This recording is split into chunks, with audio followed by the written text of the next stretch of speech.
mereka semakin dijadikan Allah hamba yang bersyukur kepada Allah Subhanahu wa taala. Jadi walaupun sedikit tapi bahagia.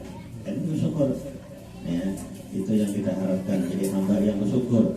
Itu yang kita minta Allah taala, itu menjadi hamba yang bersyukur. Waj'alni syakura waj'alni sabura.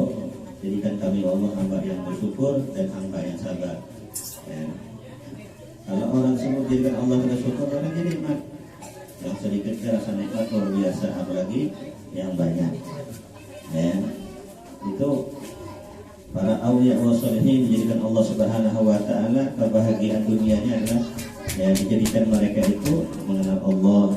Sifat-sifat mereka itu adalah baik, di antaranya sifat syukur, sifat sabar, sifat qanaah dan lain sebagainya. Kemudian juga seseman amal itu beliau ahlul haqiqah. Mereka orang yang juga memperhatikan urusan hati, urusan batin. Ya. Dan hati ini merupakan pandangan utamanya Allah Subhanahu wa taala. Kata saya Ali bahwasanya di dunia ini ada satu wadah. Dan wadah ini selalu dipandang Allah Subhanahu wa taala. Apa itu wadah? Yaitu hati tadi. Kalau hatinya bagus, maka Allah selalu memandangnya. Kalau hatinya kalau bagus, berarti Allah sebaliknya tidak akan memandang orang tersebut. Dan karenanya Rasulullah SAW menyatakan Allah tidak akan memandang bentuk zahirnya, suaranya, bentuk rupanya, atau bentuk tampilannya. Walakin, tetapi Allah akan memandang kepada qulub, kepada hati dan tujuan manusia itu apa. Nah, disinilah seseorang al-mariyah soal memperhatikan urusan hati tersebut, sehingga tujuannya khususnya dalam segala amal itu adalah karena Allah Subhanahu wa taala, untuk meraih ridha Allah Subhanahu wa taala. Dikatakan oleh ulama, kalau kita tujuan pahala, maka itu mendapatkan pahala. Tapi kalau kita tujuannya mendapatkan ridha Allah Subhanahu wa taala, maka kita mendapatkan pahala, ampunan, derajat. Kita dibingungkan begitu banyaknya kebaikan Allah Subhanahu wa taala. Karena kita mendapatkan ridhonya, jadi segala-galanya kita dapatkan. Tapi kalau kita cuma semata pahala aja. Tapi kalau kita ridho Allah Subhanahu wa taala, kita mendapatkan semuanya dari Allah Subhanahu wa taala. Nah, tujuannya adalah karena untuk Allah Subhanahu wa taala atau untuk meraih ridho Allah Subhanahu wa taala. Kemudian seseman al-madani itu awal bidayahnya beliau selalu menanamkan sifat rahmah, baik. Semua amal manusia hampir tidak ada yang lolos. Di langit pertama gagal, di langit kedua gagal, ada langit ketiga gagal, ada langit keempat gagalnya. Langit pertama lolos, yang kedua gagal, langit kedua, ada langit ketiga gagalnya, sampai menghadap Allah Subhanahu wa taala. Sehingga tidak ada satupun amal itu diterima Allah Subhanahu wa taala. Sehingga sahabat yang meriwayatkan hadis itu sedih. Kalau begitu caranya Rasulullah, kami gimana nih? Ya semuanya gagal, sholatnya nggak terima, ibadah yang lainnya nggak terima. Nah, maka Rasulullah SAW mengasih solusi. Kata Nabi, satu pesan kepada Muhammad SAW, yaitu apa? Rahmah, yaitu sayang kepada yang lainnya. Jadi walaupun ibadah kita luar biasa, tapi hidup kita di rahmah, ada sayang sama yang lainnya, maka percuma amal ibadah kita. Sholatnya luar biasa, kemudian tidak peduli sama anaknya, tidak peduli sama istrinya, atau tidak menghormati suaminya atau orang tuanya, percuma. Ada sahabat Nabi ahli ibadah, namanya Al-Qamah, Masya Allah ibadahnya, tapi gara-gara satu amal, dia mengutamakan istrinya ketimbang ibunya, akhirnya dia hampir saja suul khotimah. Untung akhirnya orang tuanya meridhai, mengikhlaskan, akhirnya dia mendapatkan husnul khotimah, mati beriman. Dan kalau orang tuanya tetap nggak ridho, kata Rasulullah, maka jadi lebih baik dimakan. Kata Muhammad SAW. Nah itu ya bagian dari rahmah. Ya, saya pesan kata Rasulullah SAW, la yu'minu ahadukum hatta yuhibba li akhihi ma yuhibbu li nafsihi. Saya pesan satu aja ya Rasulullah, cinta yang lain itu seperti kau mencintai dirimu, kata Rasulullah SAW. Ya, yarhamukum man bisama. Sayangi apa adanya ini, termasuk binatang kau sayangi. Ya, maka akan sayang kepadamu yang di langit, Allah dan para malaikatnya. Ada seorang ini kata Nabi, ya, dimasukkan Allah ke neraka gara-gara kucing.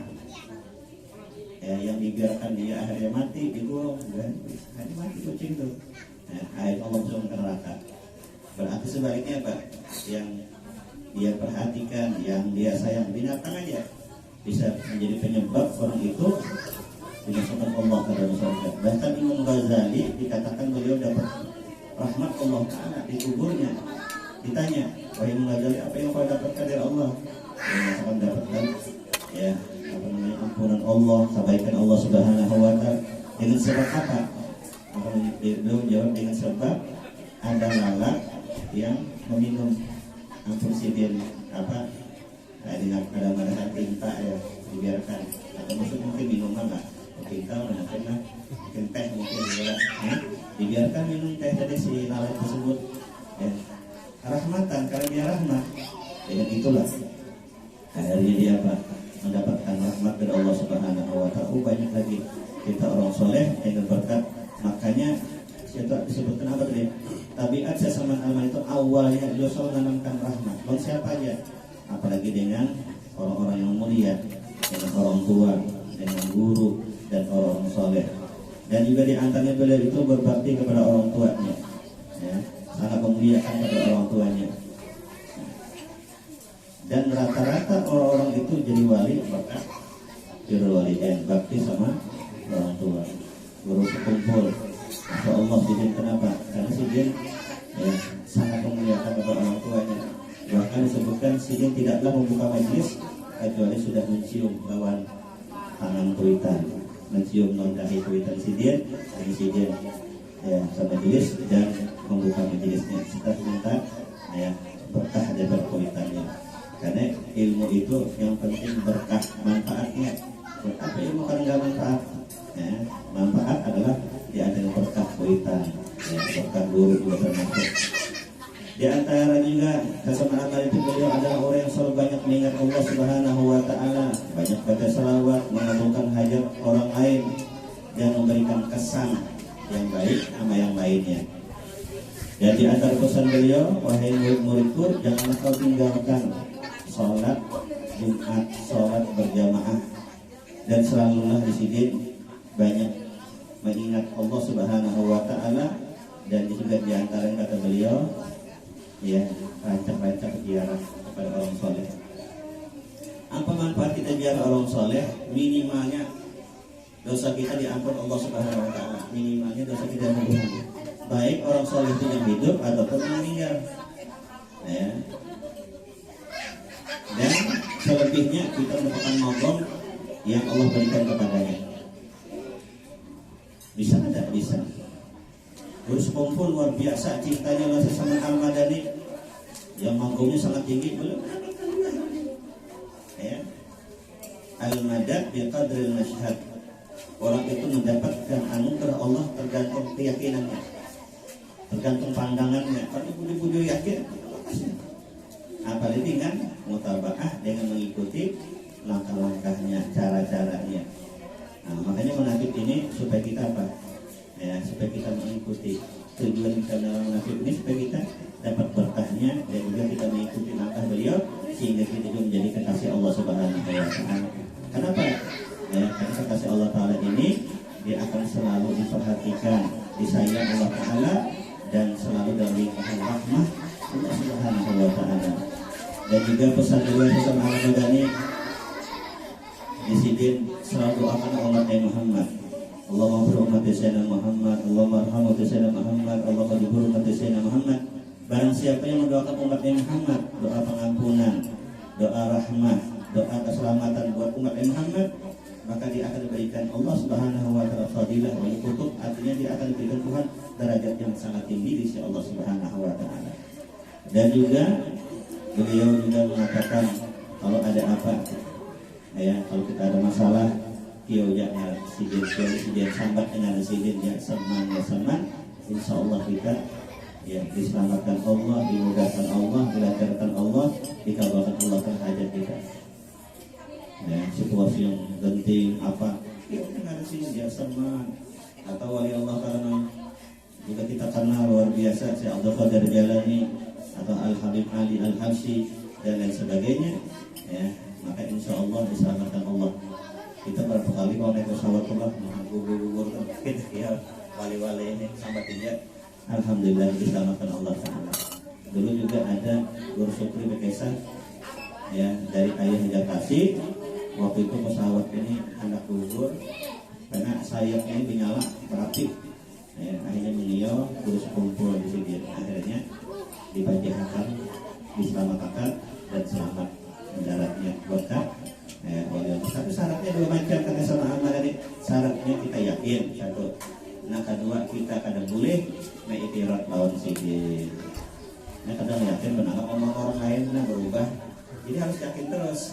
Insya Allah dengan yakin itu ya, dan tidak mengiktirat Allah akan kabulkan. Ya mudah-mudahan di masjid Baja Manaqib ini segala hajat kita dikabul Allah Subhanahu wa taala, hajat dunia akhirat. Allah Subhanahu wa taala mengampuni dosa-dosa kita, dosa orang tua kita. Allah Subhanahu wa taala luaskan rezeki untuk kita, dan Allah Subhanahu wa taala jadikan khususnya anak yang kita sebut anak yang saleh, anak yang berkah, anak yang dijadikan Allah taala yang berbakti kepada Allah, kepada orang tuanya dan bermanfaat bagi yang lainnya. Amin ya rabbal alamin. Ala hadhihi ila hadratin Nabi sallallahu alaihi wasallam. Ya salam jalan sallallahu alaihi wasallam. Bismillahirrahmanirrahim. Alhamdulillahirabbil alamin wa sallallahu alaihi wasallam Muhammad. Allahumma ja'al jam'ana hadza jam'an marhuma wa tafarraqana ba'da ma'suma wa la taj'al fina wa la ma'ana syadiyan wa la mahruman wa la matrudan bi rahmatika ya arhamar rahimin. Allahumma jamilna bil afiyati was salamah wa hadina bil istiqamah. Allahumma taqabbal hadhihi al-aqidah bi rahmatika ya arhamar rahimin. Rabbana atina fid dunya hasanah wa fil akhirati hasanah wa qina adzabannar.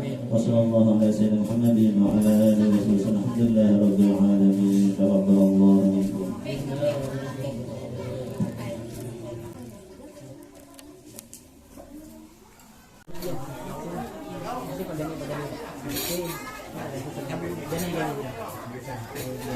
Begini lah, duduk kita.